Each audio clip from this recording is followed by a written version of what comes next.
मालती का पति चंदन शराबी था। एक दिन वो अपनी पत्नी मालती को घर से निकाल देता है और दूसरी शादी कर लेता है। आंधी तूफान बारिश में मालती अपनी दो छोटी बच्चियों परी और खुशी को लेकर सड़क पर बेसहारा चलती रहती है और अचानक बेहोश हो जाती है। माँ, क्या हुआ माँ? आंखें खोलो। दीदी, माँ को क्या हो गया? देखो ना, माँ कुछ बोल ही नहीं रही। खुशी, तुम माँ के पास ही रुक, मैं किसी को मदद के लिए बुला कर लाती हूँ। परी आसपास के सभी घरों के दरवाजे बजाने लगती है। आंटी जी, मेरी मदद करो ना, मेरी माँ बेहोश हो गई है और वो कुछ भी नहीं बोल रही है। चल जाए यहाँ से, पता नहीं कहाँ कहाँ से आ जाती है उठकर। परी जिसके भी दरवाजे पर मदद के लिए जाती, लोग अपना दरवाजा बंद कर लेते। परी रोने लगती है और वापस मालती के पास आ जाती है।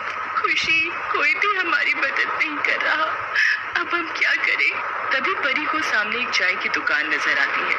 वो वहाँ जाकर मदद मांगती है।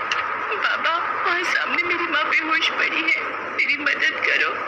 कहाँ पर है तुम्हार माँ? रुक, मैं छाता ले लूं। अरे ये तो सच में बेहोश है रे। अरे सुखिया, अरे तनिक जल्दी आ, यहाँ ये औरत बेहोश पड़ी है। अजी, आती हूँ। हे राम, जल्दी उठाओ, लगता है बारिश में कब से भीग रही है। बंसी नाम का चाय वाला अपनी पत्नी सुखिया के साथ चाय की दुकान चलाता था। वो दोनों मिलकर मालती को उठाकर दुकान पर लाते हैं।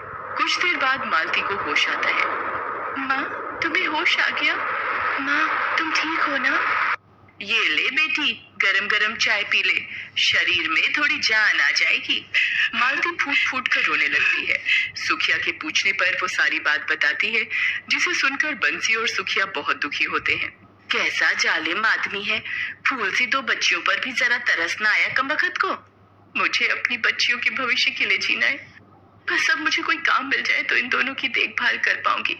दिल छोटा मत कर बिटिया, कोई ना कोई काम मिल ही जाएगा।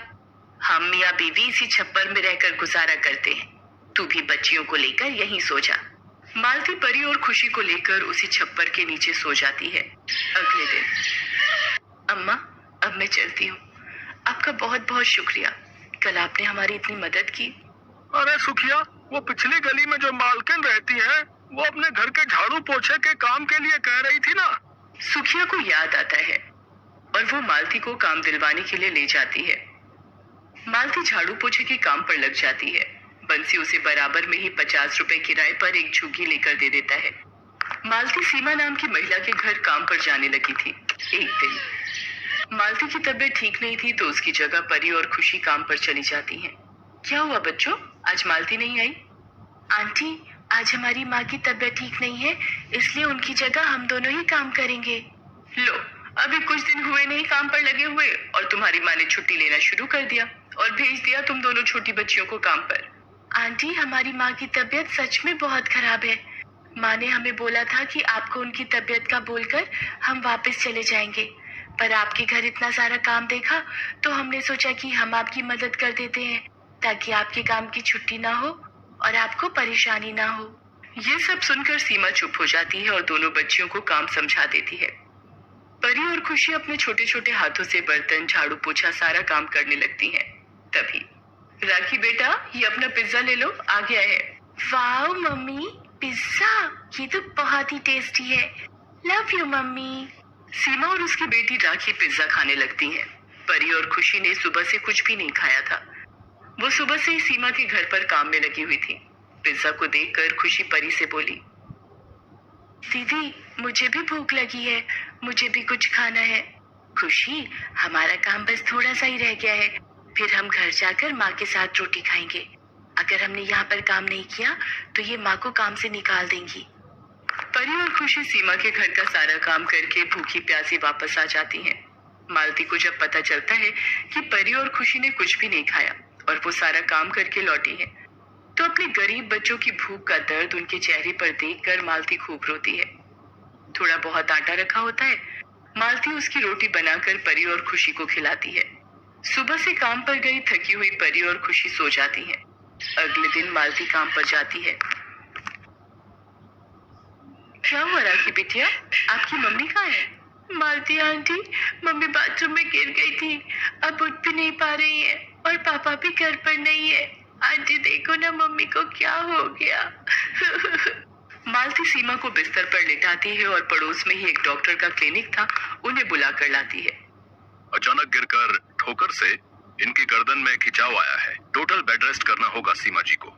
राखी रो रही थी। मालती उसे चुप कराती है और डॉक्टर की बताई दवाइयां सीमा को खिलाती है।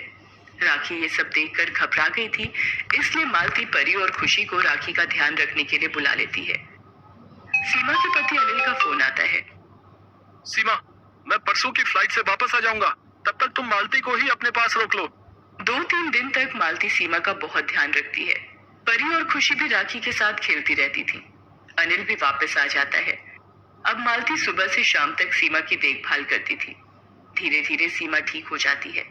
एक दिन, राखी बेटा, ये तुम्हारे लिए पिज्जा और बर्गर लेकर आया हूँ, आ जाओ जल्दी से खा लो। वाओ पापा, आज इतने दिनों के बाद मैं ये पिज्जा और बर्गर खाऊंगी। मम्मी की तबीयत खराब थी, तब से नहीं खाया। राखी पिज्जा खाने लगती है। सीमा को वो दिन याद आ जाता है जब एक बार परी और खुशी काम पर आए थे। तब उसने पिज्जा मंगवाया था और उन दोनों बच्चियों को भूखा ही घर भेज दिया था। आज उसे अपनी गलती का एहसास हो रहा था। उसे गरीब बच्चों की भूख को उस दिन पहचानना चाहिए था। परी, खुशी, दोनों इधर आओ मेरे पास। ये लो, तुम दोनों भी ये पिज्जा और बर्गर खाओ। मालती, आज से तुम हमारे सर्वेंट हाउस में ही रहोगी। परी और खुशी अब भूखी नहीं सोएंगी। तुमने मेरे लिए इतना कुछ किया, अब मेरी बारी है। उस दिन